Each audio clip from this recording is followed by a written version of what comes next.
ये 2.5 किलो दूध है, गाय का दूध है, देसी गाय का दूध है। और आंटी जी के यहाँ से मैं दूध लेके आती हूँ, लेकिन एक ही दिन दूध ला पाई, 2 दिन से वही दूध बेच रही हैं, क्योंकि मेरा पुताई का कार्यक्रम चल रहा है और मैं मार्केट चली जाती हूँ और भी काम करने के लिए। आज अपने चाचा जी को देखने के लिए चली गई थी, उनकी तबीयत नहीं ठीक है, तो मैं उनके पास बैठी हुई थी। उनका फ़ोन आया दूध के लिए, उनकी बेटी का, तो मैंने कहा कि दूध भिजवा देना, मैं लेने नहीं आ पाऊँगी, लेट हो जाऊँगी, क्योंकि धनतेरस की मुझे ख़रीदारी भी करनी थी और मार्केट में धनतेरस का सामान वगैरह भी कुछ खरीद के लेके आई। ये दूध रखा हुआ है तो इसको अब गर्म करने के लिए रखते हैं, फिर इसकी मिठाइयाँ बनाएंगे गाय के दूध की। आंटी जी दूध बहुत अच्छा देती हैं, दूध में नो मिलावट, पानी आनी नहीं मिला के देती हैं। मैं उनसे पहले भी दूध ले चुकी, लेकिन राहुल चौहान ने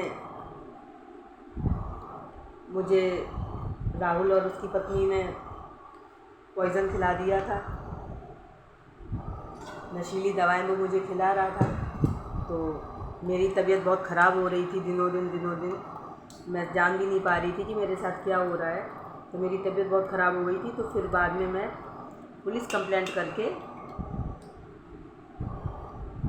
मैं दिल्ली चली गई, मैनपुरी छोड़ दिया था मैंने, लेकिन जाने से पहले आंटी जी का पेमेंट कर दिया था। और राहुल चौहान ने नशीली दवाएं खिला के अपनी लड़की के नाम मेरा बैंक लॉकर में उस लड़की को नॉमिनी बना के मुझे अपने घर ले गया और नशीली दवाएं खिलाता था ऋषि आश्रम में मुझे। और उसने और उसकी बीवी ने खाने में मिला करके मुझे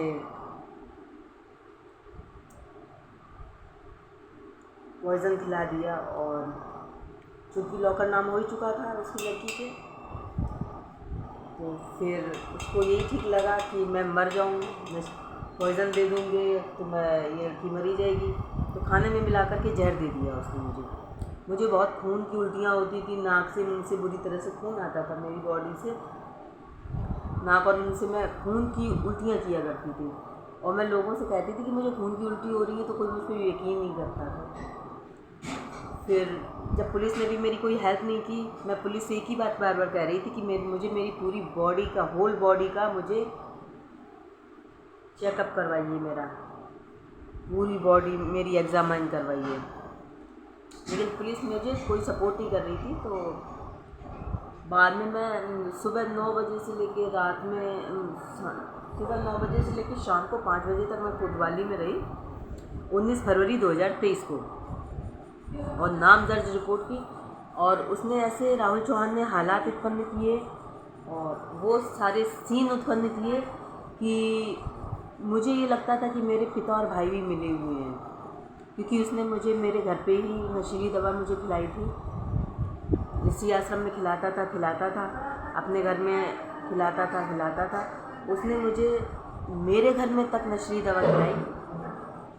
और सुखेश्वर महादेव मंदिर से मुझे पकड़ के लाया, मेरी तबीयत ख़राब कर रहा था, तंत्र क्रिया मुझ पर कर रहा था वो। तो मैंने अपने पिता और भाई के नाम भी कर दी रिपोर्ट, उन पर भी एलिगेशंस लगाए मैंने, हालांकि उनका कोई हाथ नहीं था। और राहुल चौहान की आज भी तांत्रिक क्रियाएँ करता है।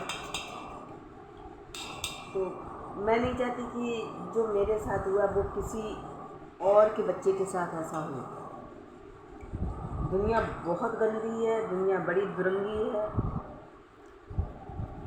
दिखता कुछ है, रियलिटी कुछ होती है। जब मुझ जैसी लड़की के साथ ऐसा हो गया, जो किसी के यहाँ जाती नहीं, आती नहीं, किसी से वास्ता नहीं रखती, इतना बड़ा फ्रॉड हो गया, तो जो लोग सीधे साधे मासूम हैं, बच्चे हैं, उनके साथ क्या क्या नहीं हो सकता। तो केयरफुल रहिए, किसी पे बिलीव मत कीजिए, किसी का दिया खाइए मत, यहाँ तक कि किसी का प्रसाद भी मत खाइए। मैं तो यही कहूँगी। तो मैं ये दूध गर्म करने जा रही हूँ, इसकी स्वीट बनाऊँगी।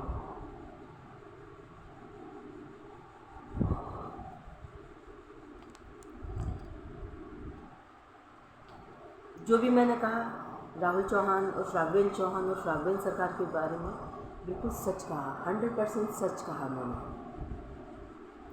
मैं इन चीज़ों को, वो मुझे धमकी देता था, कहता था कि तुम प्रूफ कहाँ से करोगी, कौन तुम पे बिलीव करेगा, तुमको तो सब पागल समझती हैं, और तुम ऐसी ना होती तो तुमको तुम्हारे ससुराल वाले धक्के मार के क्यों निकाल देते। बहुत सी बातें वो उल्टी सीधी किया करता था। लेकिन उसने व्हाट्सएप पे, फ़ोन पे ये सब बातें मुझसे लिख कर के भेजी, चैट के थ्रू। और बस उस चैट को पढ़ने के बाद मेरा दिमाग घूम गया। मैं उस समय दिल्ली में थी, रेंट पे रूम लेके रह रही थी, खून की उल्टियाँ हुआ करती थी, तबीयत ठीक नहीं रहती थी मेरी। लेकिन मैं भी समझ चुकी थी कि मेरे खिलाफ़ बहुत बड़ा षड्यंत्र हो रहा है और मैं पागल हूँ नहीं, मुझे पागल किया जा रहा है। मैं मैनपुरी में नहीं रहूँगी, मुझे मैनपुरी से नफ़रत हो गई थी। मैनपुरी के लोगों से, अपने रिश्ते नातों से, सगे संबंधियों से, सबसे मुझे नफ़रत हुई थी। और मैं मैनपुरी छोड़ करके यहाँ से, लेकिन जाने से पहले मैंने खून की उल्टियाँ करती थी, लेकिन पूरी पंजाब नेशनल बैंक के एम्प्लॉई इसका के गवाह हैं। राहुल दीक्षित जी बैंक के मैनेजर हुआ करते थे, लेकिन अब ट्रांसफ़र हो गया है, शायद वो इस समय अलीगढ़ पोस्टेड हैं। तो बहुत सारे लोग वहाँ पे पंजाब नेशनल बैंक के कर्मचारी, उन्होंने मुझे बहुत सपोर्ट किया। सब जानते थे क्योंकि मैंने बैंक में जाके बहुत इनकम